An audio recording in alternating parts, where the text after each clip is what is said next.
प्रस्तुत संकलन श्रीमद् भगवद गीता के सभी श्लोकों का अनुवाद है, जो अंतर्राष्ट्रीय कृष्ण भावनामृत संघ इस्कॉन के संस्थापक आचार्य कृष्ण कृपा मूर्ति श्री श्रीमद् एसी भक्तिवेदांत स्वामी प्रभुपाद जी के द्वारा लिखा गया है, जो भक्तिवेदांत बुक ट्रस्ट द्वारा भगवद गीता यथारूप नामक पुस्तक में प्रकाशित किया गया है।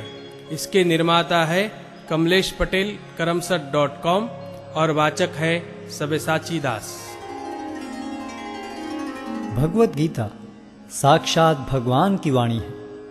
यह अर्जुन और भगवान श्री कृष्ण के बीच में हुआ दैवी संवाद है। ये संवाद आज से 5000 वर्ष पूर्व कुरुक्षेत्र नामक स्थान पर हुआ।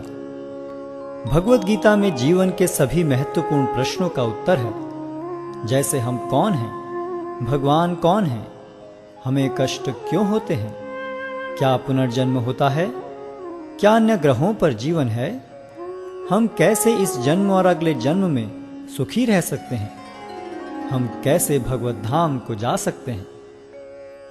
कोई पूछ सकता है कि कुरुक्षेत्र में हुए महान युद्ध जिसके दौरान भगवद गीता कही गई, उसका कारण क्या था। 5000 वर्ष पहले विचित्रवीर्य नामक एक महान राजा का देहांत हो गया। क्योंकि उसका बड़ा पुत्र धृतराष्ट्र जन्म से अंधा होने के कारण राज्यभार संभालने में असमर्थ था, अतः उसके छोटे भाई पांडु ने राज्य सिंहासन संभाला। पांडु की मृत्यु के बाद उसके 5 पुत्र, जो पांडवों के नाम से विख्यात थे, जो नियमानुसार राज्य के उत्तराधिकारी बने, लेकिन पांडव भी बालक ही थे, अतः धृतराष्ट्र ने स्वयं राज्यभार संभाला। धृतराष्ट्र के 100 पुत्र थे, जो कौरवों के नाम से जाने जाते थे। जब पांडव बड़े होकर राज्य संभालने लायक हुए, तो वे संपूर्ण राज्य नहीं लेना चाहते थे, हालांकि वो उनका नियम संगत अधिकार था। वे राज्य को अपने चचेरे भाइयों के साथ बांटना चाहते थे, और इस प्रकार राज्य को पांडवों और कौरवों के बीच बांट दिया गया। लेकिन कौरवों में ज्येष्ठ दुर्योधन अपने भाग से संतुष्ट न था। वो संपूर्ण राज्य को स्वयं ही भोगना चाहता था। उसने पांडवों को मारने के लिए कई षड्यंत्र रचे, लेकिन वो असफल रहा। फिर उसने नियम के विरुद्ध संपूर्ण राज्य को हड़प लिया और पांडवों को राज्य से निष्कासित कर दिया। पांडवों ने फिर 5 गांव की मांग की। दुर्योधन ने उत्तर दिया, 5 गांव तो दूर, वो सुई की नोक के बराबर भी जमीन नहीं दे सकता।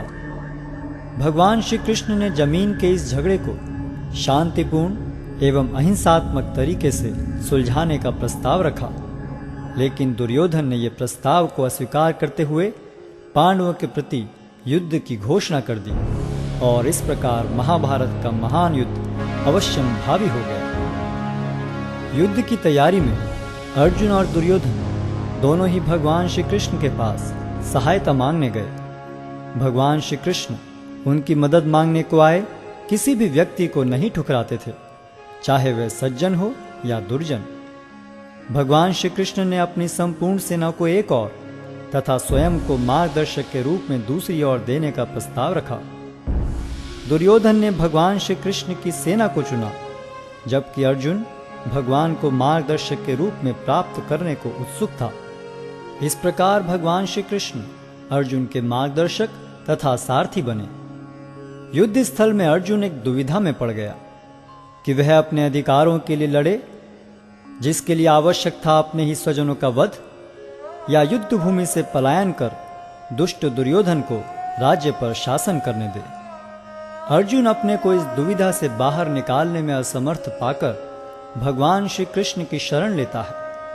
शरणागत आए अपने मित्र एवं भक्त अर्जुन को भगवान श्री कृष्ण भगवद गीता के दिव्य उपदेश द्वारा इस दुविधा से उबारते हैं, और श्रीमद् भगवद गीता के माध्यम से अर्जुन के ही समान अपनी शरण में आए सभी भक्तों का मार्ग प्रशस्त करते हैं।